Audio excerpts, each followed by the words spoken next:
Hello and welcome to all students.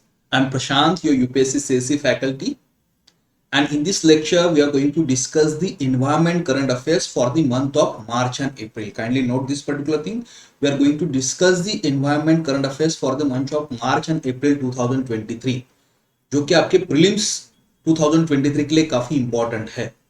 Okay, so already Feb 2023 तक फिर 2023 तक जो भी इन्वायरमेंट के करंट अफेयर्स है ये कवर कर चुके हैं हम एक सेपरेट वीडियो में. So do watch that particular video also. Okay, आज हम मार्च और अप्रैल जो अपडेटेड 2 मंथ्स का करंट अफेयर्स है ये डिस्कस करने वाले हैं एनवायरमेंट इस पर्टिकुलर टॉपिक का. सिमिलरली अदर वीडियोस के भी टॉपिक्स, अदर टॉपिक्स के भी वीडियोस ऐसे तरीके से आ जाएंगे. I will be covering science and tech also, social issues also on this particular March and April month. ठीक है, चलिए. So let's not waste your time, let's directly start with the first topic over here, because इस time पे आपका, इस particular junction पे आपका time काफी इंपॉर्टेंट है, राइट? तो इसलिए इसको क्विकली हम पढ़ते हैं. आप इस पर्टिकुलर करंट अफेयर्स को पढ़िएगा इस क्लास को, उसके बाद इसकी पीडीएफ बस आप रिवाइज कर सकते हो. तो आपको मार्च और अप्रैल के लिए करंट अफेयर्स एनवायरमेंट का पढ़ना नहीं होगा किसी और source. Okay, so let's start with the first topic, and first topic is biodiversity of areas beyond national jurisdiction treaty. Biodiversity of areas beyond national jurisdiction treaty. तो what this particular treaty is, simple way में अगर देखा जाए तो नाम ही suggest करता है कि it talks about the biodiversity of areas which are beyond the national jurisdiction. Okay, so this treaty will ensure the conservation and sustainable use of marine biological diversity beyond the national jurisdiction, where it means in high seas, or we call it as a international waters. Okay, तो जो international waters होते हैं या high seize होता है, वहां जो biodiversity है, मरीन बायोडाइवर्सिटी है, उसको कंजर्व करने के लिए this particular treaty is there. Okay, तो इंटरनेशनल वाटर मतलब क्या होता है? यू नो दैट, और you might have studied this earlier also, कि जनरली कोई भी कंट्री के बेस लाइन से, मतलब कोस्ट से, कोस्ट या बेस लाइन जो होता है वहां से 12 नॉटिकल माइल जो होता है इस कंट्री का टेरिटोरियल सी होता है. Okay, that is the territorial sea of that particular nation, jaha all the laws of that country will apply. It's like a land area of that country only. Okay, then from this 12 nautical miles, further 12 nautical miles there is contiguous zone. Okay, और ये territorial सी जहां and होता है, इस territorial सी जहां and होता है, आगे के 200 नॉटिकल माइल्स आपका होता है exclusive economic zone, where the country has right to exploit the resources there. Country वहां क्या है, रिसोर्सेस एक्सप्लॉइट कर सकते हैं एक्सक्लूसिव इकोनॉमिक जोन में. और जहां एक्सक्लूसिव इकोनॉमिक जोन एंड होता है, ओके, इस पॉइंट से आगे सारा जो होता है it's high seas. This is high seas. Okay, या जिसको हम कहते हैं international water. So international water is basically from the point where exclusive economic zone of every country ends. तो वहां से आगे जो होता है that is international water, where of course no country has jurisdiction. Okay, so ये इंटरनेशनल वाटर में जो मरीन रिसोर्सेस है, इसके प्रोटेक्शन के लिए this particular treaty, that is biodiversity of areas beyond national jurisdiction treaty is there. That is something we should understand. See why we are discussing this now, you might have studied this in as a part of the current affairs of February और उसके पहले months का भी. लेकिन why we are discussing now, because इस treaty का जो draft है that has been adopted recently. Okay, so recently at 5th United Nations Intergovernmental Conference of Marine Biodiversity of Areas Beyond National Jurisdiction, this draft of the treaty has been adopted. When United Nations Intergovernmental Conference on Marine Biodiversity Areas Beyond National Jurisdiction, this is something we should know over here. Okay, understand this treaty is not ratified yet, इसका पर draft adopt हुआ है. Okay, so when this treaty will be adopted, when this treaty will actually be, we can say, entering into the force, अभी तक ये force, okay, when it will be, that will be when 60 countries will ratify it. Okay, जब 60 countries ratify करेगी treaty को, then only it will come into force. So treaty has not come into force, only draft had been adopted. Okay, it's a legally binding treaty. Okay, it is adopted under the framework of United Nations Convention on Law of the Sea. ये कुछ facts याद रखने का कि UNCLOS के under ये adopt हुआ है, लीगली बाइंडिंग ट्रीटी है. अभी तक ये treaty has not come into force. Why? Because 60 countries have to ratify it first. Okay, it is also called as a Paris agreement for ocean. Okay, और इस treaty के adoption में काफी important अगर किसी का योगदान है तो है हाई एम्बिशन कोalition का. What is high ambition कोalition? Will see that. Okay, तो ये कुछ फैक्ट्स हमें इस ट्रीटी के बारे में पता चले।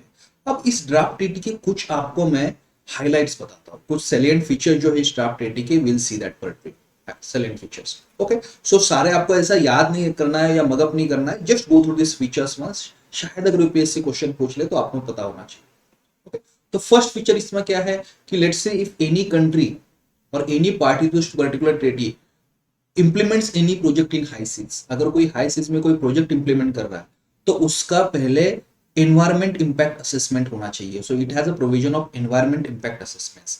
Once the environment impact assessment is done, तो उसके बाद एक एनवायरमेंट मैनेजमेंट प्लान क्रिएट होना चाहिए before any sort of project implementation in the high seas. Okay, आगे ये ट्रीटी कहता है, this is very important, that no one state can claim its rights over the marine genetic resources of areas beyond national jurisdiction. इन areas में जो marine genetic resources होते हैं, इस पे किसी पर्टिकुलर एक स्टेट का क्लेम नहीं होता। Okay, but then how to then decide the claim over here, उसके लिए there will be something called as the access and the benefit sharing committee. Okay, now if some area in this high seas is held by the indigenous people and local communities, ऐसा हो सकता है कि axis में कुछ area है where certain indigenous people local communities will live. Okay, और उस एरिया में अगर मरीन रिसोर्सेज को एक्सेस करना है, so there must be something called as a free prior and informed consent. Their informed consent must be taken in order to access the marine resources in the areas which are held by the indigenous people and the local communities. Okay, then this particular treaty will also have a conference of party for its governance. Okay, it will also this global environment facility trust fund जो है, it will mobilize the resources for this particular treaty. Okay, तो ऐसे multiple अगर आप देखो तो उसके under highlight से ट्रीटी के कुछ इंपॉर्टेंट हाइलाइट्स बस मैंने यहाँ इंक्लूड किया है। अगर क्वेश्चन में पूछा गया है कभी प्रीलिम्स के, तो you should be able to answer that particular thing. Now we had discuss की दिस ट्रीटी के एडॉप्शन में हाई एम्बिशन कोalition का काफी इंपॉर्टेंट योगदान है। So what is high ambition कोalition, you should be knowing this also. तो एक इंटर गवर्नमेंटल ग्रुप है of more than 100 countries, more than 100 countries का एक इंटर गवर्नमेंटल ग्रुप है। इसका एम क्या है, what is the goal of this particular group, try to understand. तो एक इंटर गवर्नमेंटल ग्रुप है, गवर्नमेंट्स का ग्रुप है, that is we should understand. Second thing, at least इसका एम है कि at least 30% of the world's land and ocean is to be protected by 2030। 2030 तक ये 30% of the world's land and ocean protect करना चाहता है। इंडिया भी इस पर्टिकुलर ग्रुप का मेंबर है। I am keeping a good speed here so that जल्दी ये खत्म हो जाए आपका class, so that you can revise it and study it earlier, ठीक है। and currently this group is co-chaired by Costa Rica and France, and उसका ocean co-chair UK है, United Kingdom है। remember this particular facts over here। so 4 important facts regarding the high ambition coalition, it's a intergovernmental group of more than 100 countries, it wants to protect 30% of land and ocean by 2030। India इसका member है, current co-chair इसकी ocean co-chair UK है, and Costa Rica and France are co-chairing this particular high ambition coalition। Okay, चलिए next topic will see now. Next topic is United Nations 2023 water conference. Okay, so United Nations, एक fact याद रखना कि this particular water conference was recently held in New York, March 22 to 24। इस particular date में, ये आपको date आपको से याद नहीं रखना है, न्यूयॉर्क में this particular conference was held and it was को-होस्टेड bye Netherlands and Tajikistan. Netherlands और तजिकिस्तान जो है, they had को-होस्टेड this particular treaty, sorry, this particular water conference. Why are we discussing this water conference? The reason is कि it is only second UN conference on dedicated to the water after 1977. ऐसा specially dedicated to the water जो conference हुआ था, that happened in 1977. Okay, and that happened in the Del Plata, Argentina. Argentina भी अगर नाम याद रखो तो that's fine. So last such water conference happened in 1977 in Del Plata, Argentina. Okay, और उस वक्त it was decided कि one global action plan will be created to provide the safe drinking water for everyone. Okay, और उसके बाद directly आज ये 2023 में ऐसा water conference solely dedicated to water had happened. Okay, so only second water conference dedicated to the water following the conference in Mar del Plata, Argentina 1977, that you should know। और इस conference के को host Netherland और Tajikistan थे। इसकी theme जो थी, that was watershed movement uniting world for water. Okay, let's go to the next topic. because we are discussing this water topic, so we'll discuss one more topic over here, that is water action decade 2018-28. तो ये year याद रखना सबसे पहले. Okay, United Nation General assembly में, remember this, it is UNGA, United Nation General assembly, it has declared 2018 to 2028 ये जो decade है as a international decade for action on water and sustainable development, या इसको हम वाटर एक्शन डिकेड कहते हैं, या international decade for action on water and sustainable development. तो ये याद रखिएगा. ओके, 2018 टू 2028 और यूएनजी ने ये डिक्लेयर किया है. तो व्हाट डज दिस पर्टिकुलर, ऐसा डिकेड डिक्लेयर करने का क्या पर्पस है? पर्पस यही है कि to improve the knowledge sharing related to water and water pollution control. Water and water pollution control के रिगार्डिंग जो नॉलेज शेयरिंग है कंट्रीज में ये इंक्रीज हो. ठीक है, to improve the communication to achieve the water related SDGs, this is also very important. जो water related sustainable development goals है इसको अचीव करने के लिए कम्युनिकेशन कंट्रीज के बीच में बढ़े. That's why this water action decade जो है दैट हैज बीन डिक्लेयर्ड. सो इसके ईयर और किसने डिक्लेयर किया है इसको याद रखिएगा थोड़ा. Now because we are discussing this water topic itself, तो और एक रिपोर्ट यहाँ डिस्कस देख लेते हैं. इसका बस किसने पब्लिश किया रिपोर्ट इतना भी याद रखोगे दैट इज इनफ. एक रिपोर्ट है that is called United Nations water development report 2023, partnerships and cooperation for water. United Nations water world water development report 2023, partnerships and cooperation for water. This report has been published by UNESCO on behalf of UN Water. Okay, तो UNESCO ने ये publish किया है report on the behalf of UN water, इतना याद रखिएगा. UNESCO का एक वर्ल्ड वाटर असेसमेंट प्रोग्राम, ये वर्ल्ड वाटर असेसमेंट प्रोग्राम जो है ना, इसने ये रिपोर्ट प्रोड्यूस किया है. तो यूनेस्को की तरफ से पब्लिश हुआ है but on behalf of UN. Okay, now let's go to the next topic. Next topic is again it is regarding the water only. W12 plus blueprint. Please remember this particular term itself क्योंकि उस term पे भी question पूछा जा सकता है. W12 plus blueprint. Okay, तो what is W12 plus blueprint? अगर मैं सिंपल लैंग्वेज में आपको बताऊं व्हाट इट इज, तो ये एक यूनेस्को का प्लेटफॉर्म है. ओके, और इस प्लेटफॉर्म पे डेटा बेस है, कुछ certain data is hosted on this particular platform. और क्या डेटा इस पे? The data is regarding the city water. City water से अच्छा मैं कहूंगा urban water challenge. Okay, so this is W, एक इतना भी अगर याद रखोगे that is enough. That is W12 plus blueprint is a UNESCO platform. First fact. Second fact, it has a database regarding the urban water challenge. Means what? कि different cities जो है world की, different cities of the world, वो वहां अगर कोई water scarcity का problem है तो ये यहाँ डॉक्यूमेंट होता है. Okay, if this people have come up with some kind of best solution, good solution regarding water scarcity, that will be actually documented in this particular database, so that other cities can also emulate that, use that particular thing. Okay, so it hosts the city profiles and case studies of programs. Okay, it's an informational database जहां best practices वगैरह जो होती है water management की in the cities ये.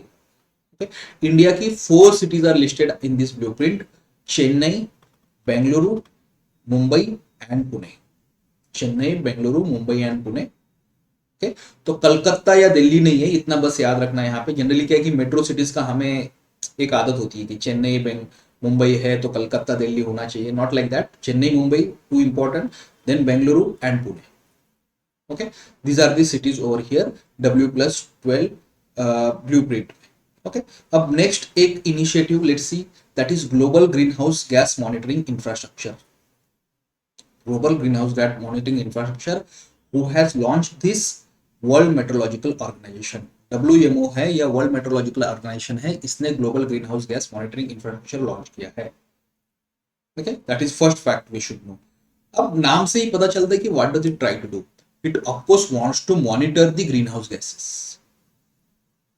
जो green house gas emission है इसको ये मॉनिटर करना चाहता है. ये जो पर्टिकुलर इनिशिएटिव है it will help in real time tracking of the green house gases. Okay, तो इसमें space based as well as surface based observation systems होगी. Space based and surface based observing systems होगी and they will actually try to observe the green house gas emission. Okay, that is global green house gas monitoring infrastructure. So WMA की already ऐसे कुछ initiatives है for green house gas monitoring. Something called as a global atmosphere watch, ये भी WMO का है. Then something called as a integrated global green house gas information system is there. Okay और ये जीजीएमआई जो है या ये नया जो सिस्टम है, it is somewhere going to complement this thing itself, इसको और सपोर्ट मिलेगा इससे। तो ग्लोबल ग्रीन एटमॉस्फेयर वॉच भी याद रखिएगा, integrated global green house gas information system, these are already initiatives regarding this. और एक थर्ड इनिशिएटिव अब है global green house gas monitoring infrastructure.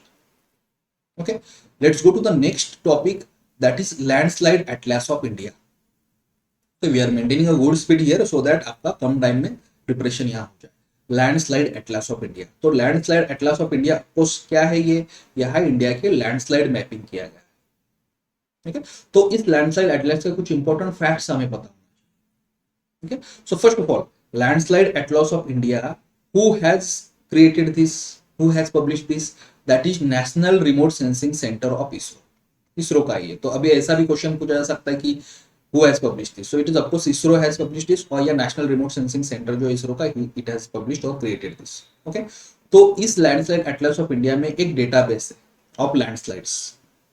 Okay, कितने स्टेट्स इसमें कवर किए गए हैं, 17 states and 2 union territories of India. अब इसको इतना याद नहीं रखना आपको, 70 स्टेट 2 यूनियन टेरिटरीज, बस इतना याद रखो को सारे स्टेट्स एंड यूनियन टेरिटरीज नहीं है, some states and union territories where there are high chances of landslide, उसको इसमें कवर किया गया है लैंडस्लाइड एटलस ऑफ इंडिया के। क्या ऑब्जर्वेशंस इसके देखिएगा।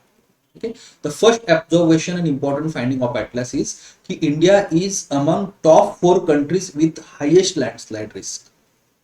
India is among top 4 country, जो वर्ल्ड में टॉप कंट्रीज है उसमें से टॉप 4 कंट्रीज में एक इंडिया कंट्री है कि which has highest landslide risk. Okay, दूसरा जो इंडिया में लैंडस्लाइड्स होती है इसका सबसे बड़ा रीजन है rainfall variability pattern. Rainfall variability pattern is identified as a single biggest cause for the landslide in India, चाहे वो हिमालयस में हो या वेस्टर्न घाट्स में हो, that is the single biggest cause. Okay, how much of the land area in India is prone to the landslide, कितना area है India का जो लैंडस्लाइड प्रोन है, that is 12.6% of the country geographical land area. इसमें snow covered area का नहीं है, excluding the snow covered area of India, excluding the snow cover area of India, जितना इंडिया का एरिया है उसमें से 12.6% कंट्री का ज्योग्राफिकल एरिया है, it is prone to the landslide. Okay, और अब एरिया वाइज डिस्ट्रीब्यूशन अगर देखना है इसका कि सबसे ज्यादा किस एरिया में लैंडस्लाइड प्रोन एरिया है।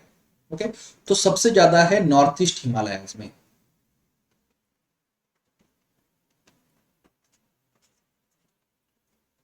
ठीक है, तो 42.85% जो नॉर्थ ईस्ट का एरिया है, नॉर्थ ईस्ट और वहां के जो हिमालय है, नॉर्थ ईस्ट और वहां के हिमालय का जो 42.85% एरिया जो है that is landslide prone area. Okay, उसके बाद है north western Himalayas,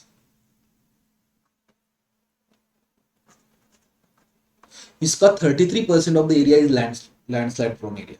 and after that comes the western Ghats and Konkan hills, फिर वेस्टर्न घाट्स और कोंकण हिल्स से ये ओके फाइन। तो ये बस इसका पैटर्न इतना अगर याद रखते हैं कि सबसे ज्यादा landslide prone area as a percentage of land there, as a percentage of area there, it's north east Himalaya, फिर उसके बाद north western Himalaya that is 33% almost, वहां का एरिया जो है इट्स लैंडस्लाइड प्रोन एरिया, और उसके बाद western Ghat and Konkan hills. और कुछ एरिया आपको आंध्र प्रदेश का भी इसमें दिया है। ओके, और कुछ फैक्ट्स है क्या इसमें, हाँ देयर आर फ्यू फैक्ट्स कि लास्ट 25 ईयर्स में सबसे ज्यादा लैंडस्लाइड कहाँ हुई है, that is Mizoram. Okay, we already seen की नॉर्थ ईस्ट का जो एरिया है उसमें से ऑलमोस्ट 44% वहां का जो माउंटेन एरिया है that is landslide prone area. तो ऑफकोर्स सबसे ज्यादा लैंडस्लाइड के इंसिडेंट अगर हुए हैं लास्ट 25 ईयर्स में दैट इज इन मिजोरम, और उसके बाद हुआ है उत्तराखंड में और केरला में। तो इसको थोड़ा सा याद रखना, क्या होता है कि when it comes to landslide generally Uttarakhand की न्यूज ज्यादा फेमस होती है। ओके, बट लास्ट 25 ईयर्स में सबसे ज्यादा इंसिडेंट्स मिजोरम है, then Uttarakhand and then it's Kerala.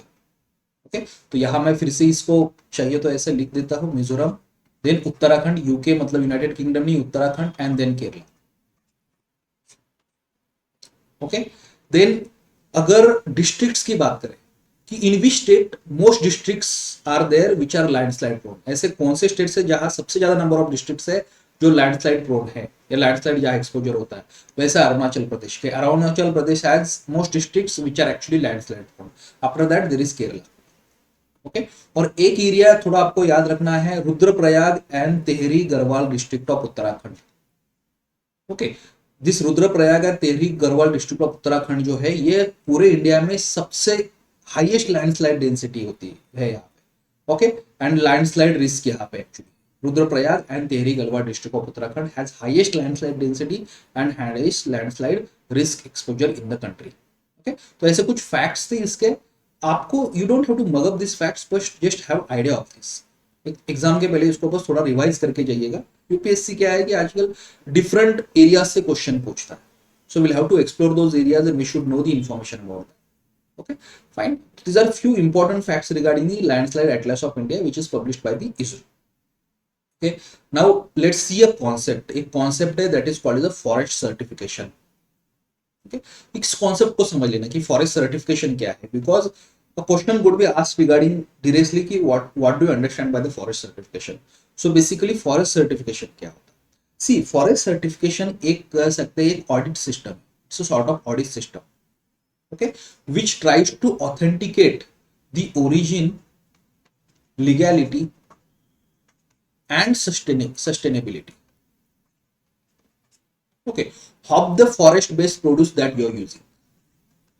Okay, ये फॉरेस्ट सर्टिफिकेशन एक ऑडिट सिस्टम है जो आप फॉरेस्ट बेस्ड प्रोडक्ट्स यूज करते हो, whether it's a timber, it's a furniture, it's paper, it's handicraft, जो भी फॉरेस्ट बेस्ड प्रोडक्ट्स होते हैं, ओके, उसको आप जो यूज करते हो उसकी एक ऑडिट सिस्टम होती है, उसके ओरिजिन की, लीगैलिटी की, सस्टेनेबिलिटी की। सो इट इंश्योर्स कि whatever forest based products you are consuming, you are using are legally produce products, are not leading to the high deforestation और not leading to the illegal cutting of the trees. हो सकता है ना illegal cutting trees होती है forest में और उसका वुड जो है आप यूज कर रहे हो मे बी आपके फर्नीचर के लिए, हैंडीक्राफ्ट्स के लिए, you don't even know that, right. तो आपका इंटेंशन नहीं है कि ऐसा कुछ इलीगल वुड होता है या जो ज्यादा डिफॉरेस्टेशन के कॉज करता है ऐसा यूज करना, ओके। बट फिर how will you know that? Through this particular forest certification, okay. So ऐसे प्रोडक्ट्स यहाँ फॉरेस्ट सर्टिफिकेशन के अंदर जाते हैं जहां उनका ओरिजिन, लीगैलिटी और सस्टेनेबिलिटी को ऑथेंटिकेट किया जाता है कि इलीगल तरीके से इसको नहीं बनाया गया है, इलीगल इसका कटिंग नहीं हुआ है यहाँ फॉरेस्ट का, that is actually given there, okay.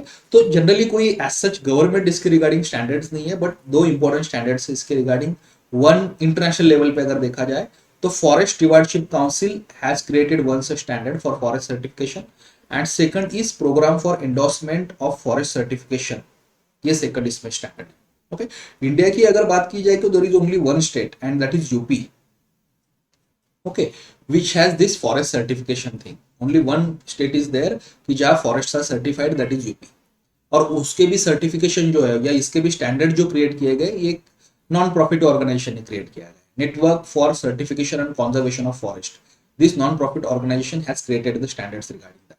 One fact you should remember कि इंडिया में only process wood is allowed to export. India से वुड अगर एक्सपोर्ट हो रहा है तो ये टिम्बर जो होता है ये डायरेक्टली एक्सपोर्ट नहीं होता, प्रोसेस टिम्बर है, प्रोसेस्ड वुड है, लाइक हैंडीक्राफ्ट्स हो गए या लेट्स से पेपर होगा या बाकी तरीके का, even only that is export. जिस डायरेक्टली ऐसे लकड़ी जो होती है दैट इज एक्सपोर्ट नहीं होता, तो only process wood is allowed to export. This fact we should be knowing, okay.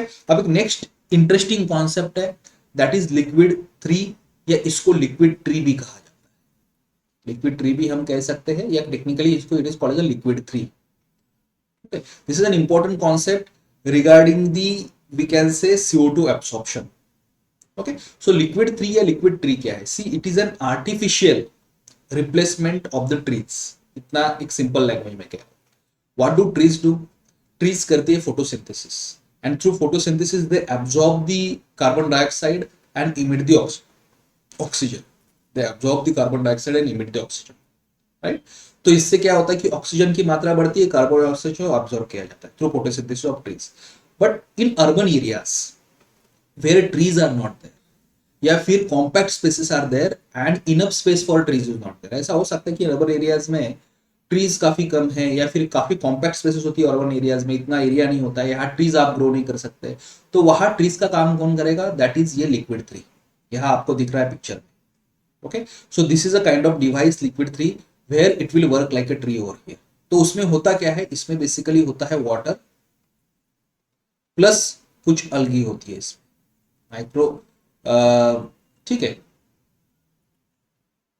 And water will be there in this, Okay, so what will happen, it will do the same work as tree.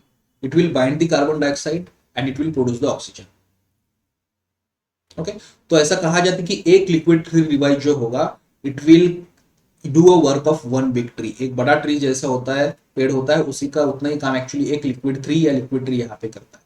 तो ऐसा install किया गया है पहले Belgrade Serbia में. Serbia में it has been installed, that is liquid tree over here. Okay, so basically it combats the air pollution. It absorbs the carbon dioxide and emits the oxygen over here through photosynthesis, क्योंकि इसमें micro algae और water दोनों भी है. Okay, that is we should know कि है क्या concept, बस याद रखिएगा. यहाँ इंस्टॉल किया गया है सर्बिया में. So it helps us to use the smart use the city spaces smartly. Come space में आप क्या है एनवायरमेंट पोल्यूशन यहाँ रिड्यूस कर सकते हो. Next we are going to discuss here is city nature challenge. City nature challenge क्या है? See there was the news कि Delhi is going to take part into the city nature challenge. Delhi city जो है India की, it is going to take part into city nature challenge in 2023 for first time. So what is city nature challenge that we should know? See, it is an international effort. Voluntary basis पे एक international effort है, community based effort है, where the people are encouraged to find and document plants and wildlife in the cities. इस city nature challenge के through क्या होता है कि लोगों को encourage किया जाता है उस cities के to find the different wildlife and plants in that city and document that. तो उस cities में कौन सा species variation है, कौन सी different species है plants की और एनिमल्स की या वाइल्ड लाइफ की, ये प्रॉपर डॉक्यूमेंट हो जाए. सिटीजन लेड ये इनिशिएटिव. ओके, तो आपको इस डॉक्यूमेंटेशन की रिगार्डिंग सिटीज के बीच में कंपटीशन है कि which cities will do the most comprehensive documentation of the plants and wild life in that particular city. Okay, तो this initiative was started in 2016 as a competition between Los Angeles and San Francisco. US में Los Angeles and San Francisco इसके competition में as a competition ये start हुआ था 2016 में. Now it has spread world wide. Okay, now who is running this particular challenge now, who is administrating this challenge? California Academy of Sciences and the Natural History Museum of Los Angeles country. तो US में जो दो organisation है वहां के जो लोग हैं ये एक्चुअली क्या है इस पर्टिकुलर चैलेंज को अब एडमिनिस्ट्रेट करते हैं. That is city nature challenge को यूएन का या कोई इंटरनेशनल ऑर्गेनाइजेशन का ये चैलेंज नहीं है. Try to understand, that's an important aspect over here. Okay, now let's see the next initiative, that is earth for all initiative. Earth for all initiative क्यों हम डिस्कस कर रहे हैं, इसका एक रिसेंटली रिपोर्ट पब्लिश हुआ था regarding the world human population कि दे हैड प्रेडिक्टेड कि ह्यूमन पॉपुलेशन हमारा कितना हो सकता है कुछ सालों में और फिर इसका इफेक्ट क्या हो सकता है. ओके, सो ये अर्थ फॉर ऑल इनिशिएटिव क्या है? See, earth for all initiative again a collective initiative of leading economic thinkers, scientist and advocates. Okay, क्योंकि यूपीएससी से ऑर्गेनाइजेशंस और कौन उस ऑर्गेनाइजेशन को रन करता है इसके बारे में क्वेश्चन पूछता है. तो earth for all initiative again a collective initiative for leading economic thinkers, scientist and advocates. Okay, it actually advocates governments to adopt the policies that will ensure the healthy societies. The healthy society सबके लिए अर्थ हो, ठीक है, एक environment loss ना हो, इसके regarding government को एक तरीके से ये ट्राई करता है कि उनको कन्विंस करे. ओके, तो this particular initiative is convened by whom? The Club of Rome, Potsdam Institute of Climate Impact Research and the Stockholm Resilience Center and Norwegian Business School. ये थोड़ा सा before exam just revise this ones कि Club of Rome, Potsdam Institute, Stockholm Resilience Center and Norwegian Business School है, they convene this particular Earth Follow initiative. Okay, and it is also guided by the Transformational Economics Commission. Again एक कुछ economic thinkers का एक body है, Transformation Economics Commission. Okay, now let's go to the next topic, that is People's Biodiversity Register. People's Biodiversity Register. अब ये क्या है? This is important. एक बस इसकी फैक्ट्स आप फैक्ट एक याद रखनी है आपको. Why we are discussing this? Because People's Biodiversity Register ये टॉपिक डिस्कस क्यों कर रहे हैं? रिसेंटली कोलकाता फर्स्ट सिटी हुआ है, मतलब मेजर मेट्रोपॉलिटन सिटी में, जो बिगर सिटीज है इंडिया में, लाइक दिल्ली है, बेंगलुरु है, मुंबई है, पुणे है, चेन्नई है. इस बिगर मेट्रोपॉलिटन सिटीज में Calcutta has become the first city to create the people's biodiversity register. People's biodiversity register. So what is people's biodiversity register, ये सबसे पहले हम देखते हैं. Okay, so people's biodiversity register में वही होता है कि यहाँ जो सिटी के लोग होते हैं, okay, they will document the biological resources in that particular city. A register that contains comprehensive information of availability and knowledge of local biological resources, their medicinal and any other use. कि जो भी local वहाँ city में biological resources हो गए, अगर let's say there is a plant and that plant has some medicinal use या other some uses, ये सारा डॉक्यूमेंट किया जाता है इस पर्टिकुलर बायोलॉजिकल रजिस्टर में, बायोडाइवर्सिटी रजिस्टर में. ओके, और इसके रिगार्डिंग और एक आपको इंपॉर्टेंट इंफॉर्मेशन याद रखनी कि this particular People's Biodiversity Register has been mandated by the Biological Diversity Act, Biological Diversity Rules. Okay, so India में जो बायोलॉजिकल डाइवर्सिटी रूल्स है, ये मैंडेट करता है कि जो बायोडाइवर्सिटी मैनेजमेंट कमिटीज होगी, they will prepare this People's Biodiversity Register in consultation with the local people. So this is a very important fact. It is mandated by the Biodiversity Rules 2002. तो biodiversity rules 2002 कहते हैं कि biodiversity management committee जो होगी, this committees are going to consult the local people and they are going to create this people's biodiversity register. So this is important fact, you should be knowing this particular thing. Okay, now next we are going to discuss एक international initiative है that we are going to discuss it, CORSIA and LTAG. What is that? Okay, what is that and why we are discussing? तो recently ministry of civil aviation, सबसे पहले तो CORSAIA and LTAG जो है ये civil aviation के regarding है, international civil aviation के रिगार्डिंग, और इसका एनवायरनमेंट के रिगार्डिंग जो कनेक्शन है उसके regarding. Okay, so let's try to understand what is this. कि recently ministry of civil aviation it has announced, okay, that India will participate in these initiatives from the year 2027. Now we are not participating in this initiative. We will start participating in this initiative from the year 2027. Okay, so Ministry of Civil Aviation has recently informed International Civil Aviation Organization that it is going to participate in these two initiatives from the year 2027. Okay, so what are these initiatives? Carbon offsetting and reduction scheme for international aviation, that is CORSIA या कोर्सिया मैं कहता हूँ, carbon offsetting and reduction scheme for international aviation. Okay, and long term aspirational goals from of international civil aviation. LTAG मतलब long term aspirational goals. What are these? We'll discuss. Okay, so long term aspirational goals and carbon offsetting and reduction scheme for the international civil aviation. ये दोनों भी international civil aviation organisation जो है इसकी initiative है, और India ने कहा है कि इसको we are going to join for 2027. तो ऐसा भी क्वेश्चन पूछा जा सकता है कि India has join this initiative now. No, we are going to join in from 2027. Now what is this first initiative? Carbon offsetting and reduction scheme for international aviation. What is this first initiative? First of all, CORSIA initiative क्या? See, it basically addresses the problem of CO2 emission from international aviation. जो international civil aviation होता है उससे जो CO2 emission होता है, carbon dioxide emission, इसको ये एड्रेस करना चाहता है. उसके जो इमिशन से ये रिड्यूस करना चाहता है. It wants to reduce the CO2 emissions from the international aviation. तो of course countries will cooperate it and they will try to bring some new initiatives through which ऐसे जो सिविल एविएशन के वजह से, aeroplanes के वजह से जो एविएशन इमिशन हो रहा है CO2 का, ये कम हो जाए. ओके, स्पेसिफिकली कहा जाए तो it aims to stabilise the net CO2 emissions at 2020 level from CO2 from civil aviation. जो भी इमिशन हो रहा है ये 2020 लेवल को स्टेबलाइज करना चाहता है बाय यूजिंग डिफरेंट इंस्ट्रूमेंट्स, चाहे वो कार्बन ऑफसेटिंग हो, कार्बन क्रेडिट्स हो, सस्टेनेबल एविएशन फ्यूल यूज किया जाए इसके लिए, but through different mix of different measures it wants to do this particular. तो और एक फैक्ट याद रखना है कि CORSIA is applicable only for the flights which are originating from one country to another. मतलब बस इंटरनेशनल फ्लाइट्स के लिए ये एप्लीकेबल है. This is not applicable for the domestic flight. बस एक फ्लाइट जो एक कंट्री से ओरिजिनेट होती है, travels to another country, means international flights के लिए एप्लीकेबल है, डोमेस्टिक फ्लाइट्स के नहीं है. 3 फेजेस में इंप्लीमेंट होने वाला. एक इसकी पायलट फेज है 2021 से 2023 तक. पायलट मतलब एक्सपेरिमेंटल फेज. फिर उसका एक फर्स्ट फेज जिसको कहा जाएगा 2024 टू 26, ये इसका फर्स्ट फेज होगा. तो ये 2 फेजेस है इसकी, pilot phase.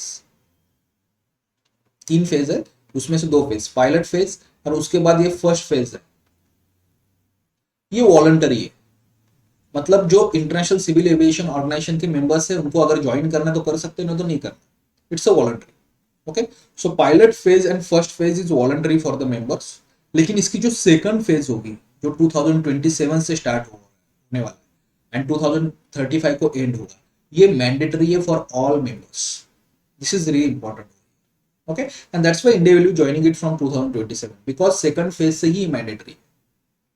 Okay, so that's an important aspect regarding this।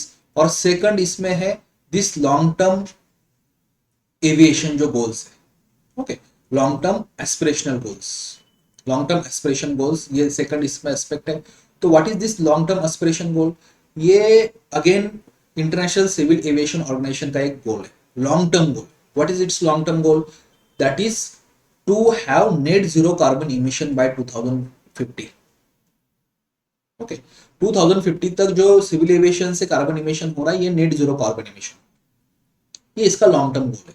But एक याद रखना यहाँ पे, in order to achieve this long term aspirational goal, international civil aviation organisation does not attribute any specific obligations and commitments to the countries. कि ये goal achieve करने के लिए उसने कंट्रीज को कुछ स्पेसिफिक गोल्स नहीं दिए, कोई स्पेसिफिक ऑब्लिगेशंस नहीं किसी भी कंट्री पे। Countries themselves will try to contribute according to their own capacity. That's very important. Okay, so it does not attribute specific obligations or commitments in the form of emissions reduction for any country. Countries को खुद decide करना है कि वो क्या कर सकते हैं इसके लिए। दैट्स इंपॉर्टेंट एस्पेक्ट हो गया। ओके, तो ये स्मॉलर चीज थिंग्स होती है, इसको हमें थोड़ा सा ध्यान देना होता है बिकॉज ये क्वेश्चंस इस तरीके से एग्जाम में पूछा जा सकता है। Now let's go to the next scheme, that is FAME India scheme. So the government scheme hai, but this scheme has an impact on the environment and that's why we are discussing this. Okay, and why we are discussing FAME India scheme? Because this scheme अभी recently क्या है, there was a news कि इस scheme तो end हो चुका है तो इसका extension किया जाए। The period of the scheme has ended in 2022, so it should be extended further. And that's why we should be discussing. This is not a new scheme as such, but we'll still, because it was in news, we should be discussing this. Okay, so FAME India scheme means what? Faster adoption and manufacturing of electric and vehicles, hybrid vehicles in India. Faster adoption and manufacturing of electric and hybrid vehicles in India. So of course, what is the aim of this scheme? The aim of this scheme to encourage the electric vehicles by providing subsidies. India में electric vehicles है या hybrid electric vehicles है, इसका adoption हो fast, people start using them, इसलिए this particular scheme is there. Okay, this is a part of national electric mobility mission plan and it is implemented by the Ministry of Heavy Industries and Public Enterprises. इसको याद रखिएगा, Department of Heavy Industries under Ministry of Heavy Industries and Public Enterprises is implementing this part of a National Electric Mobility Mission Plan. 4 इसके focus areas है, technology and development regarding the electric vehicles और hybrid electric vehicles, demand creation, demand creation means consumer should buy this. तो आपको अगर consumers को आप कुछ incentives देते हो, सब्सिडीज देते हो, गवर्नमेंट डिपार्टमेंट्स को सब्सिडीज इंसेंटिव्स देते हो, they will by the electric vehicles, right. So demand creation होगा, इसमें कुछ पायलट एक्सपेरिमेंटल प्रोजेक्ट्स क्रिएट किए जाएंगे, चार्जिंग इंफ्रास्ट्रक्चर किया जाएगा, इलेक्ट्रिक इंफ्रास्ट्रक्चर क्रिएट किया जाएगा। तो 4 इसके फोकस एरिया है। ओके, 2 फेज में ये पर्टिकुलर स्कीम इंप्लीमेंट होने वाला था। इसका एक फेज था 2015 से लेके 2019 तक, phase 1, and second phase 3 years के लिए था, फ्रॉम 2019 से लेके 2020 सेकंड तक, 31 मार्च 2020 तक। तो आपको इट हैज एंडेड, तो अब इस प्रोग्राम को एक्सटेंड करना चाहिए, that's what the recommendation is. Okay, so इसका सेकंड फेज के कुछ हम फीचर्स देखते हैं। तो सेकंड फेज या फेज 2 या फेम 2 भी इसको कह सकते हैं, फेम 2 या phase 2 of this particular programme. Let's discuss this. आपको सेकंड फेज है, it was launched for 3 years. Okay, 2019 से 2022 तक 3 इयर्स के लिए लॉन्च हो चुका था। टोटल गवर्नमेंट का सपोर्ट था इसके लिए 10,000 करोड़ रुपीस। ओके, और इस सेकंड फेज के अंडर ई बसेस, देखिए कौन से व्हीकल्स, अब इसमें काफी नंबर्स दिया है, you don't have to remember कि कितने बसेस और कितने बाकी व्हीकल्स है। 3 व्हीलर्स, 4 व्हीलर्स, ठीक है, और बाकी जो पैसेंजर कार्स है, इसको क्या है, गवर्नमेंट कुछ इंसेंटिव देने वाला। Okay, so government had a plan कि around let's say 7 lakh e buses हो, 5 लाख 3 व्हीलर्स हो, 4 व्हीलर्स हो, ठीक है। फिर उसके साथ साथ कुछ two wheelers will also be there, they will be incentivised by the government and as well as charging infrastructure. Okay, तो इस प्लान का मतलब इस पर्टिकुलर फेज 2 का ये और एक प्लान था कि महाराष्ट्र, गोवा, गुजरात और चंडीगढ़ इनके लिए कुछ इलेक्ट्रिक बसेस सैंक्शन की जाए। 670 electric buses were sanction for this. Okay, then charging stations were sanctioned for certain states under this particular scheme. Tamil Nadu, Kerala, Gujarat, Madhya Pradesh board play इसके लिए। Okay, this important aspect over here। अब देखा जाइए तो ये scheme जो ना encourage करता है for advanced technology। Electric vehicles should adopt the advanced technology। That is the encouragement। Okay, so because of that, the subsidies or incentives are given only for the electric vehicles which are fitted with the advanced batteries like lithium ion battery or other new technology। जो lead acid battery का अगर कोई vehicle है तो of course they are not going to sponsor that या incentivise that. तो only electric vehicles which have certain advanced batteries, those only will be given the incentives under this. Okay, charging stations में government invest करेगा with the participation from public sector and private sector players. तो ये कुछ features थे यहाँ FAME two scheme के that we should know. Because we are discussing scheme, we will discuss one more new scheme now. यहाँ नए scheme discuss करेंगे हम regarding electric vehicles itself, that is mission 50K EV4 eco. Mission 50K EV4 eco, it's a financing initiative by Small Industries and Development Bank of India। Small Industries and Development Bank of India has this financing solution for electric vehicles। So electric vehicles का easy finance provide हो, easy affordable access finance provide हो electric vehicle को। Finance मतलब loan. So for electric vehicle purchase easy and affordable finance actually provide हो, loans provide हो, that's why this particular scheme is there. तो ये इसका purpose सबसे पहले याद रखें। ओके, किसने ये लॉन्च किया है, you should know that, that is small industries and development bank of India. तो इसमें इजी फिनेंस परचेस के लिए भी इलेक्ट्रिक व्हीकल्स के दिया जाएगा, चार्जिंग इंफ्रास्ट्रक्चर क्रिएट करने के लिए भी दिया जाएगा। Of course, 2-wheeler, 3-wheeler, 4-wheeler EVs will be prioritized under this। और सिडबी का या small industry development bank of India का और एक स्कीम है इवॉल्व स्कीम, इसका ये प्रीकर्सर स्कीम है। ओके फाइन, तो सिडबी और वर्ल्ड बैंक का one scheme is there evolve scheme, world bank भी उसमें है, इसका प्रीकर्सर है this particular scheme. Okay fine, now will see certain protected areas in because we are discussing environment. तो एनवायरमेंट के जो important we have logically arrange this class, environment के important initiatives हमने ऑलरेडी कवर कर लिए हैं। Okay, वो हमने कवर कर लिया है। अब हम इसमें स्कीम्स भी कवर कर ली हमने जो इंपॉर्टेंट थी न्यूज में। Now we are going to discuss the certain protected areas. कुछ प्रोटेक्टेड एरियाज यहाँ पे हम डिस्कस करते हैं।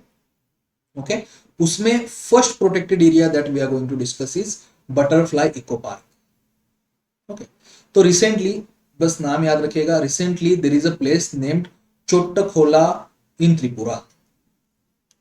Recently there is a place named Chottakhola in Tripura। Okay, यहाँ एक बटरफ्लाई इको पार्क एस्टैब्लिश किया गया है। The butterfly eco park at Chottakhola, Tripura has been established, which is first butterfly eco park in the northeast। Okay, butterfly eco park मतलब क्या होता है कि this is a park where butterflies are conserved and these are open for tourists also। Okay, तो this is something we should know, इसका location बहुत याद रखना है। This particular eco park is close to the Krishna wild life sanctuary. ये भी news में था कि ये कृष्णा वाइल्ड लाइफ सेंचुरी के क्लोज में है। तो कृष्णा वाइल्ड लाइफ सेंचुरी के बारे में भी हमें पता होना चाहिए। ये कृष्णा वाइल्ड लाइफ सेंचुरी जो है ये त्रिपुरा में, तो इतना तो याद रखो कम से कम कि कृष्णा वाइल्ड लाइफ सेंचुरी इन त्रिपुरा। और यहाँ इंपॉर्टेंट अगर स्पेसीज देखनी है हमें तो इस वाइल्ड लाइफ सेंचुरी में, that is hoolock gibbon, golden langur, Indian gaur या bison.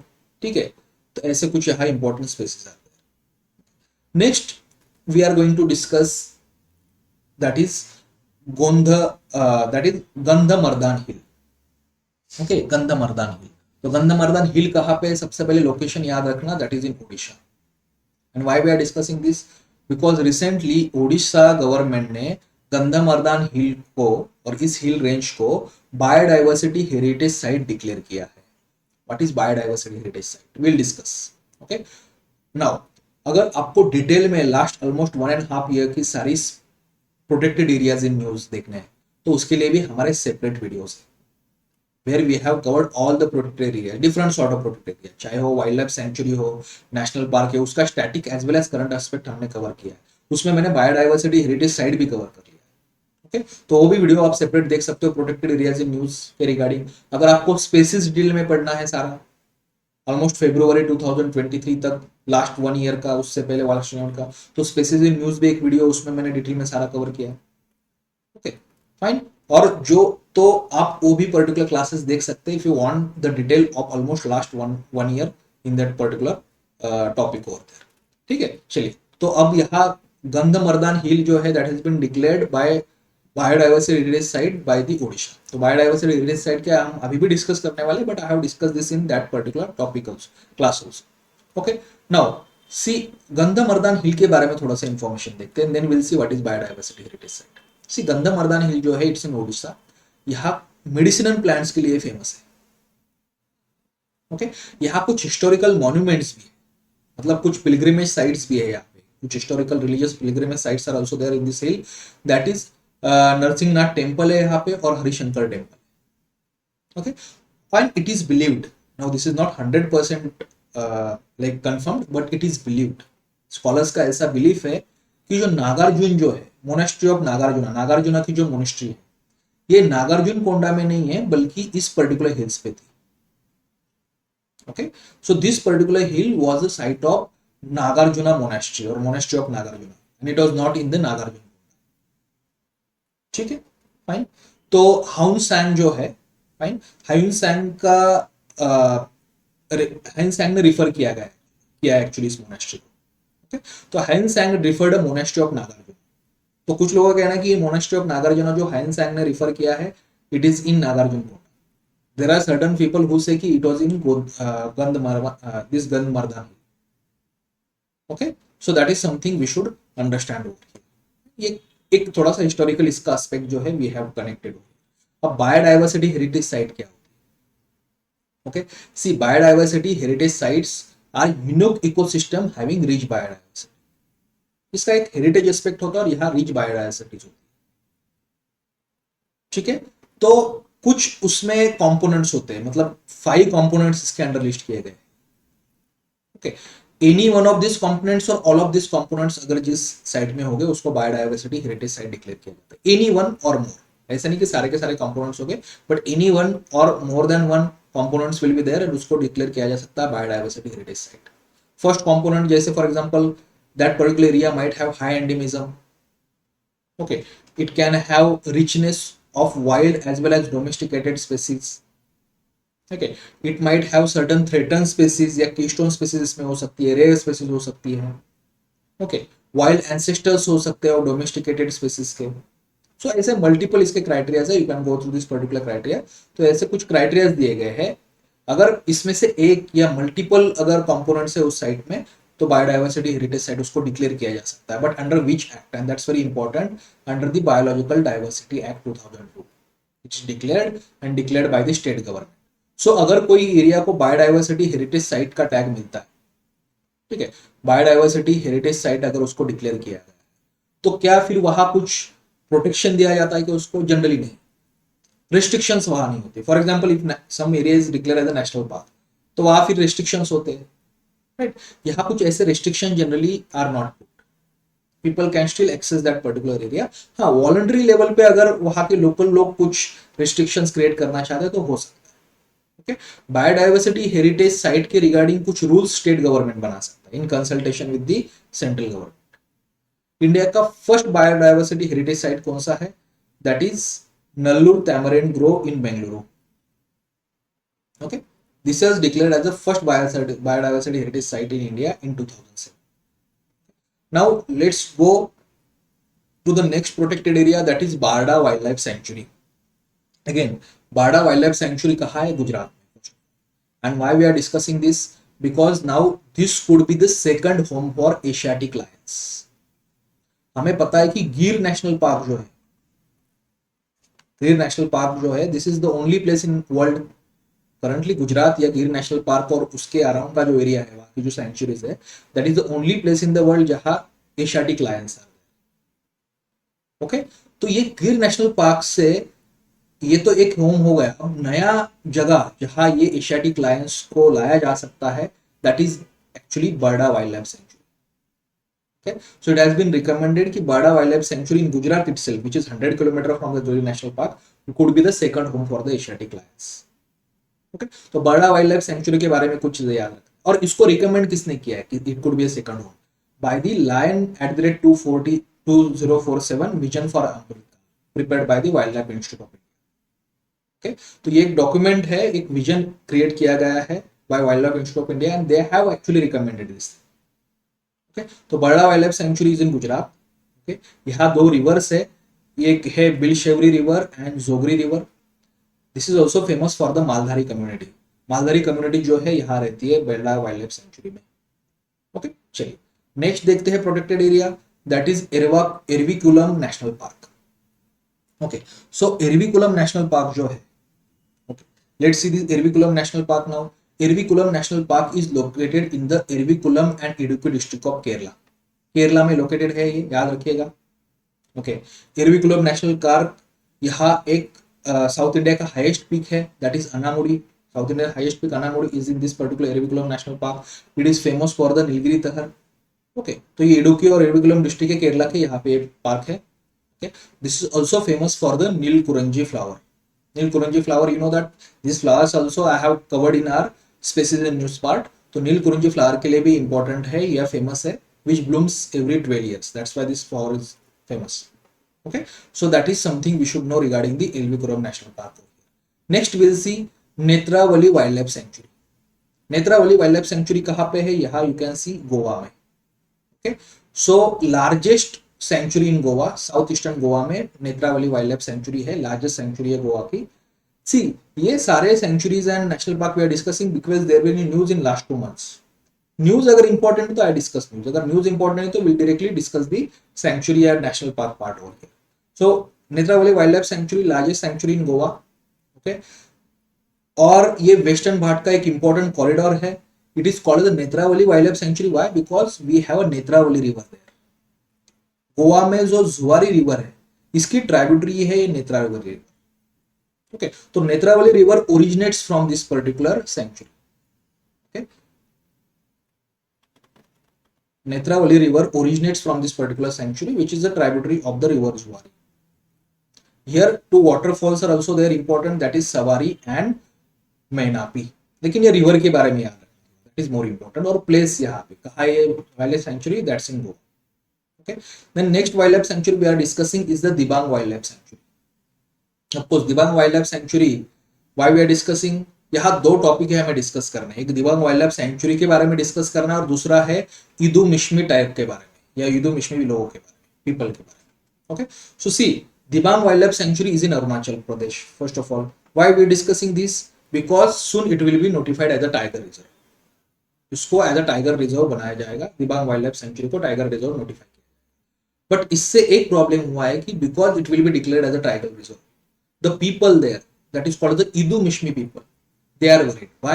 Because they feel that once it is declared as a tiger reserve, okay, their access to the area will be restricted, because you know that tiger reserve follows this buffer area core area strategy, जहाँ core area में restrictions होते हैं।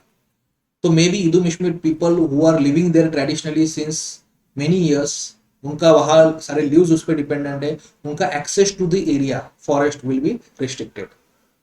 Okay, तो सबसे पहले इदू Mishmi people के बारे में भी also we are going to see, और Dibang wild life sanctuary also will see. First of all, Dibang wild life sanctuary is located near by, so it is located in the Arunachal Pradesh, इतना याद रखना। It is called Dibang wild life sanctuary because of the Dibang river there. Dibang river is a tributary of the Brahmaputra river. Okay, इस wild life sanctuary में you will find two types of vegetation, temperate broad leaved forest and temperate conifer forest. Okay, and you have certain alpine vegetation also over here, right? So that is Dibang Wildlife Sanctuary over here. बाकी कुछ important fauna अगर you want here, so that is Asiatic black bear, tigers, these are there, you can just go through that. Fine. Now, Idu Mishmi people, who are these people? Idu Mishmis. See, there is a larger group of people that is called the Mishmi group. Okay, fine. So they live in Arunachal Pradesh and neighboring Tibet. Tibet और अरुणाचल प्रदेश उनके boundary पे this will live. So Tibet में भी ये Mishmi group of people is there, Arunachal Pradesh में भी, और उसका सबसेट है this Idu Mishmis. Mishmi group is a larger group, उसका एक सबसेट है Idu Mishmis, and Arunachal Pradesh and Tibet at both places this Mishmis will live. Okay, so Idu Mishmis primarily live in Mishmi Hills in Arunachal Pradesh और तिब्बत के बॉर्डर पे है. They are from the Mongoloid race, it is believed. Okay, their language, Idu Mishmis भी एक language है, which is also called as Idu Mishmi. It is considered as endangered by the UNESCO. Their language is considered as endangered by UNESCO. और Idu Mishmi का एक काफी important aspect आपको याद रखना चाहिए कि they have a belief system that is called as a Uena. My pronunciation could be wrong here, pardon me for that. Uena एक इनका belief system है. ओके, और ये बिलीफ सिस्टम क्या है एक्चुअली? इनका बिलीफ ये है according to this belief system कि they should not hunt animals. Okay, many of the animals are not hunted by them because of this particular belief. Not all animals but many of the animals are not hunted by them. Even tigers are not hunted by them. So do not hunt animals, many animals and tigers because of this particular यूएना belief. तो इसको भी थोड़ा सा याद रखना इनके belief system के बारे में, इदी मिशन ट्रैप के. Okay, next wildlife sanctuary that we are going to see is the Barnawapra Wildlife Sanctuary. Okay, why Barnawapra Wildlife Sanctuary was in news? देखो ये छत्तीसगढ़ में है. It was in news because कुछ wild buffalo जो है they were taken from Assam to this particular sanctuary. Okay, some wild buffaloes were taken by the from Assam and they were located in this particular Barnawapra Wildlife Sanctuary. तो छत्तीसगढ़ में, रायपुर छत्तीसगढ़ में this particular sanctuary is there. The name comes because of the villages there. एक बार village है वहां पे और एक नवापरा village है, तो इसलिए बार नवापरा वाइल्ड लाइफ सेंचुरी ये नाम है यहाँ पे. ओके, यहाँ कुछ रिवर्स है इस वाइल्ड लाइफ सेंचुरी के regarding, Balamdehi, Jonk and Mahanadi. That we should be knowing over here. यहाँ बलर रिजर्वायर है, इसी सेंचुरी के under you will find the Balar reservoir which is very important for the birds and fishes over there. ठीक है, the important fauna यहाँ अगर देखा जाए तो ऑफकोर्स जनरल है, कोई स्पेसिफिक स्पेसिस नहीं यहाँ. चीतल, सांबर, नीलगाय. ठीक है, then sloth bear, wild dogs, these are commonly seen in this Bar and Nawapara wild life sanctuary. Chhattisgarh में है, याद रखना 3 रिवर से, बालमेधी, जोंक एंड महानदी, जहां से इसको पानी सोर्स होता है. Okay, then we are going to see is the Orang national park. Next है यहाँ पे ओरंग नेशनल पार्क. ओके, तो ओरंग नेशनल पार्क कहाँ पे है? Of course it is in Assam. Assam में है. Orang national park is also called as mini Kaziranga national park. Why? Because landscape है ना दोनों national park is same. Okay, and at both national parks you will see the one horn rhinos. तो rhinos, Kaziranga तो very famous for the one horn rhinos, but same one horn rhinos you will find at Orang National Park also, and landscape is also same. That's why it's called as the mini Kaziranga National Park. It is also designated as an important bird area by BirdLife International. यहाँ से जो river pass होती है that is Brahmaputra river. Orang national park में important अगर आप देखना species यहाँ पे है, great and one horn rhino is there, pygmy hog you will see, elephants, wild buffaloes, tigers are there. Okay, next topic we are going to discuss is the tiger census 2022. को अब हमने सारे protected areas discuss कर लिए. अब हम क्या है, we are going to discuss now that is कुछ स्पेसिस हम डिस्कस कर रहे हैं. We are discussing certain species here, और उसमें first species we are going to discuss is the tiger census. तो रिसेंटली यू नो दैट कि our prime minister had declared the tiger census 2022. तो last tiger census had happened in 2018, और अब हम जो discuss कर रहे हैं रिजल्ट वो 2022 का है, बिकॉज 2022 का सेंसस हैज बीन डिक्लेयर्ड. तो उसके कुछ इंपॉर्टेंट ऑब्जर्वेशंस या फैक्ट्स हमें पता होना चाहिए. ओके, कि 2022 के सेंसस ने रिवील किया है कि टाइगर का पॉपुलेशन इंडिया में 6.7% से इंक्रीज हुआ है विथ रिस्पेक्ट टू 2018. 2022 में tiger population has increase by 6.7%. This census was conducted in 20 states of India. जो भी फॉरेस्ट एरिया होगा 20 स्टेट्स में, नॉट इन ऑल स्टेट्स. तो करंटली टाइगर का पॉपुलेशन इज अराउंड 3167, जो 6.7% ज्यादा है विद रिस्पेक्ट टू 2018. ओके, अब कुछ फैक्ट्स यहाँ याद रखिएगा. कुछ एरियाज में टाइगर का पॉपुलेशन इंक्रीज हुआ है अकॉर्डिंग टू दिस सेंसस. कौन से areas? Shivalik hills and Gangetic plains. Here tiger population has increased. Western Ghat में tiger population has decreased. Apart from that Jharkhand, Odisha, Chhattisgarh, Telangana, यहाँ भी डिक्रीज हुआ है. Overall tiger population has increased, but कुछ एरियाज वेस्टर्न घाट्स और ये कुछ स्टेट्स मैंने कहा ईस्टर्न स्टेट्स है हमारे, झारखंड, ओडिशा, छत्तीसगढ़ और तेलंगाना कुछ पार्ट, यहाँ टाइगर पॉपुलेशन डिक्रीज हुआ है. बाकी शिवालिक हिल्स और गैंगेटिक प्लेन्स में टाइगर पॉपुलेशन इंक्रीज हुआ है. बस इतना फैक्ट्स हमें याद रखना है. फैक्ट्स इंपॉर्टेंट यहाँ टाइगर सेंसस के बारे में we should know. Okay. Now, one more important, very important actually news, that is International Big Cat Alliance. International Big Cat Alliance. Okay. So our Prime Minister itself has launched this particular alliance, that is International Big Cat Alliance, in order to commemorate या celebrate the 50 years of Project Tiger. Okay. International Big Cat Alliance जो है that has been launched by our Prime Minister. तो देखो international big cat alliance, एक इसके बारे में fact याद रखना सबसे पहले कि this was first proposed by India only 2019 में itself India has propose something called the international big cat alliance, कि ऐसा कोई अलायंस होना चाहिए in order to reduce the international trade in the wild life. So अब ये alliance जो है लॉन्च हो चुका है. Now what does this alliance want to do? First of all it is launched for conservation of 7 big cats. 7 big cats के conservation के लिए ये अलायंस लॉन्च हो चुका है. कौन सी? Tiger, lion, leopard, snow leopard, cheetah, jaguar and puma. इसमें से ये जो 5 है we find in India. India is perhaps the only country which has 5 cat species: tiger, lion, leopard, snowbird and cheetah. jaguar and puma we don't have. लेकिन ये 7 species के conservation के लिए ये particular international big cat alliance has been launched. तो इसमें 97 countries है. जिस कंट्रीज में स्पेसिस है ऐसे 97 countries are member of this particular big cat alliance. Of course India is a member. तो इसमें ऑफकोर्स एंकरेज किया जाएगा कंट्रीज को, प्राइवेट सेक्टर को, कि ये स्पेसिस को यहाँ हम कह सकते हैं कि कॉन्जर्व किया जाए. तो advocacy, partnership, capacity building, eco tourism will happen over here. Okay. तो in next 5 years 800 crores are promise for this as a funding. Okay. International big cat alliance का गवर्नेंस स्ट्रक्चर देखिए कैसा होगा. इसमें एक जनरल असेंबली होगी. इस general assembly में all the members will be, इनका रिप्रेजेंटेशन होगा, and it will have a council. Okay.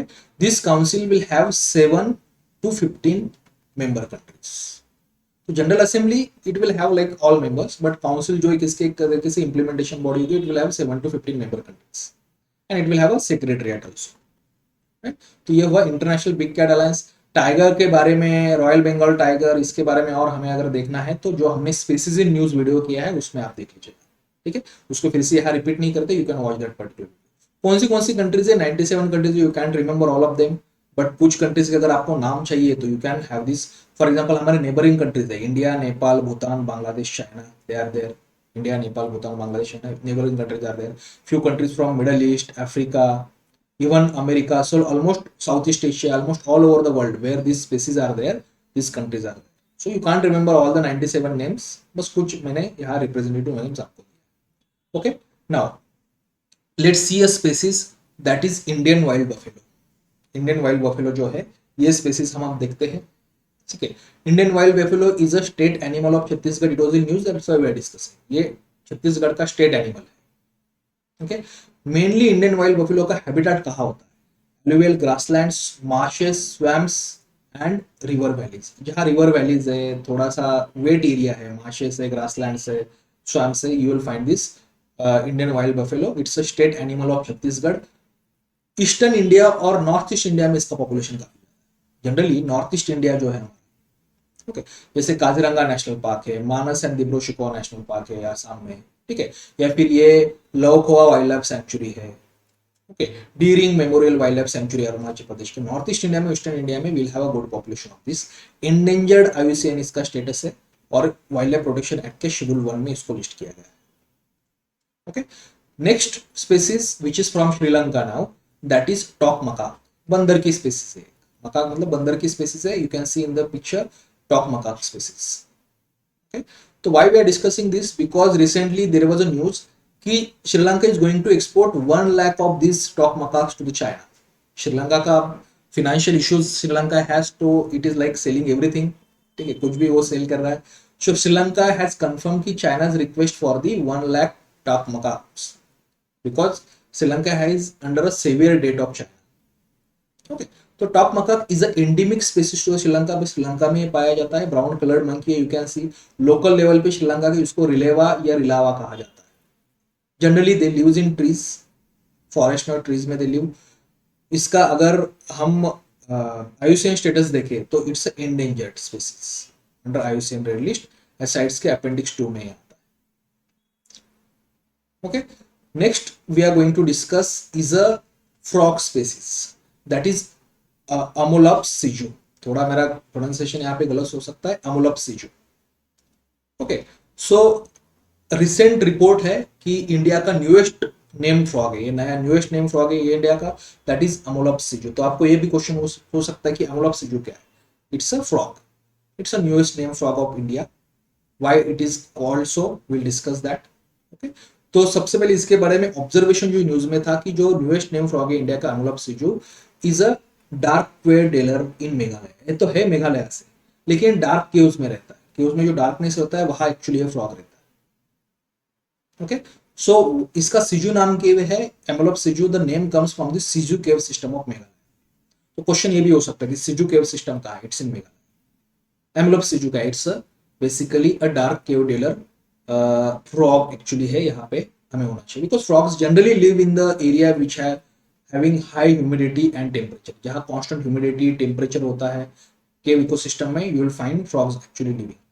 Okay, तो सिजू केव कहाँ है, ये लाइमस्टोन केव है, South Garo Hills district Meghalaya की, you will find the Siju cave over here. इस सिजू केव में there is a constant twilight zone.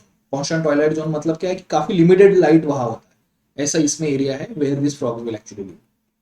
Okay, तो सिजू केव का भी location you should be knowing. Next species we are going to see is pygmy hawk. Pygmy hawk is news. Pygmy hawk is considered the world's smallest and rarest wild pigs. These are very rare wild pigs and very small wild pigs. देखने से तो लगता है कि these are kind of a mouse species या rat से ये, but ये wild pigs है pygmy hawk. These are not rats, these are pigs, smallest pigs in उसको कहा जाता है वर्ल्ड के। ओके, और एक इनकी विशेषता होती है कि they build their own home.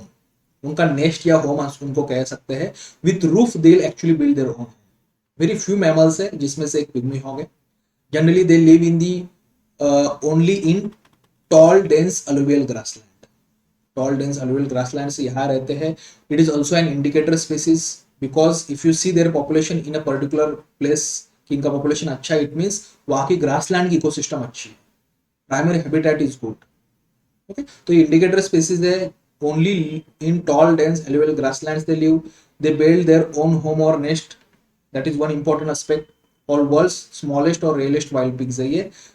IUCN red list में इंडेंजर्ड है, साइट्स अपेंडिक्स 1 और वाइल्ड लाइफ प्रोटेक्शन एक्ट के शेड्यूल 1 में ही आते हैं। ओके, अब हम एक दो इन्वेजिव स्पीसीज देखते हैं। Will see one or two invasive species over here. इसमें से एक, बस इसके इन्वेजिव स्पीसीज के नाम भी याद रखोगे दैट इज इनफ। एक है फोक्ड फैनवॉट। Okay, फोक्ड fanwort. तो फोक्ड फैनवॉट ये इन्वेजिव स्पीसीज जो है ये केरला के वजह से न्यूज में था कि केरला में you will see a very wild growth of this forked fanwort. तो इनका ग्रोथ होने की वजह से वहां के केरला के कुछ वाटर बॉडीज है, they have turn pink, colour उनका पिंक हो गया था because of the forked fanwort. So ये इन्वेजिव स्पीसीज है from central and south America. Okay, and of course it has come to India, और यहाँ ये इसका वाइड स्प्रेड ग्रोथ हो रहा है, यहाँ के स्पीसीज को ये थ्रेटन कर रहा है। ठीक है, और दिस इन्वेजिव स्पीसीज जो है that lives in the water, stagnant water जो रहता है, स्लो फ्लोइंग फ्रेश वाटर होता है, उसमें फोक्ड फैनवॉट रहता है। सेकंड इन्वेजिव स्पीसीज में मैंने बाकी भी डिस्कस किया है, हमारे स्पीसीज इन न्यूज अगर वीडियो देखना तो बाकी invasive species we have discussed over here. ये हम बस यहाँ पे मार्च और अप्रैल का अपडेटेड देख रहे हैं। Okay, then there is something called as a Prosopis chilensis. थोड़ा प्रोनाउंसिएशन गलत हो सकता है, Prosopis chilensis. It is also called as a Chilean mesquite. Chilean mesquite भी इसको कहा जाता है, प्रोसोपिस चाइलेनेसिस कहा जाता है। It is also a very high drought resistant plant which is native to the South American countries, but it is a invasive species. तो gulf of Mannar biosphere reserve जो है यहाँ अब एक प्रॉब्लम क्रिएट कर रहा है। In gulf of Mannar biosphere reserve it is actually growing in a very large quantity, that is Prosopis chilensis, या जिसको चिलियन मस्क्विड भी कहा जाता है। साउथ अमेरिका कंट्री जो है यहाँ पे नेटिव है, it's drought resistant. Okay, next we are going to see एक हम डिसीज देखते हैं that is wheat blast, which was in news recently. It was in news की वीट ब्लास्ट जो डिसीज है इस वजह से वर्ल्ड की food security is threatened. So what is wheat blast disease? Of course it's a fungal disease which generally you see in tropical and subtropical regions. Okay, और यहाँ एक फंगस है यमोटी। ठीक है, this particular fungus is there, that's why this particular disease is there, that is wheat blast disease.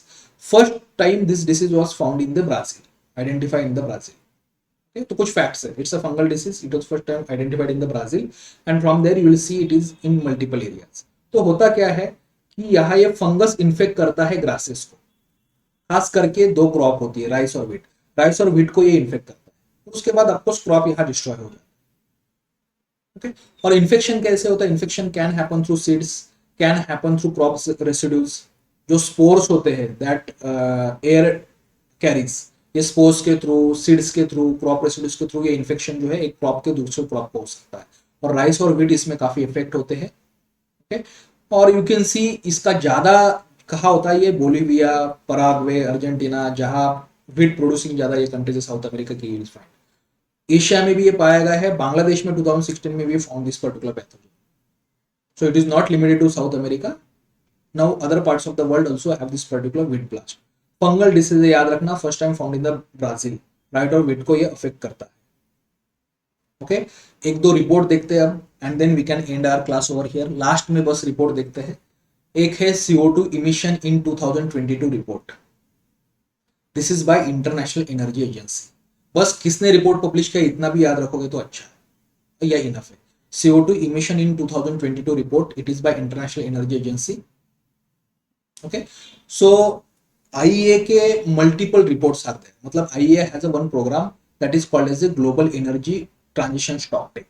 और इस global energy transition stocktake के under okay IEA multiple reports publish कर रहा है. उसके अंडर एक है CO2 emission 2022 report. Global energy transition stocktake क्या है? It is a initiative by IEA in order to track the progress toward the Paris Agreement. Paris Agreement के towards क्या हमारी प्रोग्रेस है मल्टीपल कंट्रीज के, ये ट्रैक करने के लिए this particular global energy stocktake is there. और उसके अंडर ही there are multiple reports like this are published. Second report is striving for clean air pollution and public health in South Asia report. It is published by World Bank. तो ये particulate matter जो है ना इसको ये track करता है. It quantifies the particulate matter emissions and how they disperse in the atmosphere. तो ये pollution का ये रिपोर्ट वर्ल्ड बैंक का ट्रैक करता है. और लास्ट रिपोर्ट आज का हम देखते हैं. After that we can end this particular class. That is world energy transition outlook report. It is by international renewable energy agency. International energy agency नहीं, international renewable energy agency. World energy transition outlook report. So it outlines the vision for energy transition from non-renewable sources to renewable energy sources. Okay, so these are the three reports we have seen. First report we have seen CO2 emissions in 2022 report, International Energy Agency का है. Then striving for clean air pollution and public health in South Asia's report, World Bank का है. और World Energy Transition Outlook report by International Energy Agency. So with this I have covered almost all the current affairs in last 2 months. जो repeated current affairs थे, जो मतलब कुछ recurring topics होते हैं, that we have not covered because we have already covered in last current affairs. तो repeated मैंने यहाँ कवर नहीं किया. जो नया एस्पेक्ट है वही कवर किए हैं. एक्सेप्ट एक रिपीटेशन यहाँ हो सकता है जो फर्स्ट जो हाईएस्ट ट्रीटी के बारे में जो है. ओके, क्योंकि उसमें मुझे आपको उसके कुछ ड्राफ्ट के कुछ एलिमेंट्स बताने थे, कंपोनेंट बताने था. So otherwise we have covered it in detail. आप just watch this video, revise the content. ठीक है. Best luck to all of you for your exam. 28 मई को जो एग्जाम है उसके लिए best luck to all of you. I know you will do well. ठीक है. और अभी बाकी टाइम पास अपने नहीं करना है. बस जितना भी होगा फास्ट पढ़ने का ट्राई कीजिएगा, रिवाइज करने का ट्राई कीजिए जो भी आपको कंटेंट है. इसलिए हमने ये वीडियोस भी जो इतने बड़े टॉपिक है उसको हमने इसमें कवर कर दिया. ओके, चलिए, thank you. Best luck for the exam. Thanks a lot.